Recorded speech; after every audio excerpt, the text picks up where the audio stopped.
Day one of Bitcoin 2024 is in the books here in Nashville, where Cathie Wood first hinted at, and Senators Cynthia Lummis and Tim Scott were even less subtle about the probability that a presidential candidate would announce that he would start his presidency by creating a Bitcoin strategic reserve on day one. But the wrong guy made the announcement. Robert F. Kennedy Jr. stole the Republicans' thunder by himself making that promise.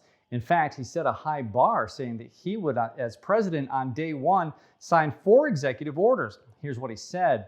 First, I will sign an executive order directing the U.S. Treasury to purchase 550 Bitcoin daily until the U.S. has built a reserve of at least 4 million Bitcoin.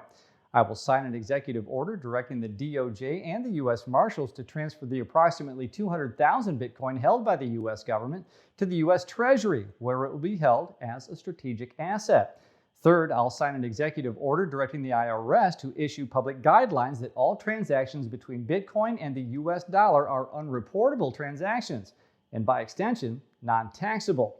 I'll also sign an executive order directing the IRS to treat Bitcoin as an eligible asset for 1031 exchange into real property. Kennedy, while praising Trump's evolution from seeing Bitcoin as a scam to most recently helping lay the planks in the GOP platform that would assure self-custody rights and by pledging support for the Bitcoin mining industry, reminded the thousands of attendees that Kennedy, after attending last year's conference in Miami Beach, took the majority of his worth and converted it into Bitcoin, saying, quote, "I am committed."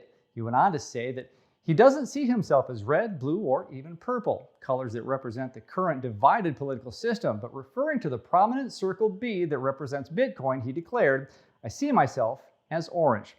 President Trump will have his chance to make his case to earn the votes of Bitcoiners at 2 p.m. Eastern on Saturday, and it will be interesting to see if he can make as strong a case for his commitment to Bitcoin and its community as RFK did on Friday.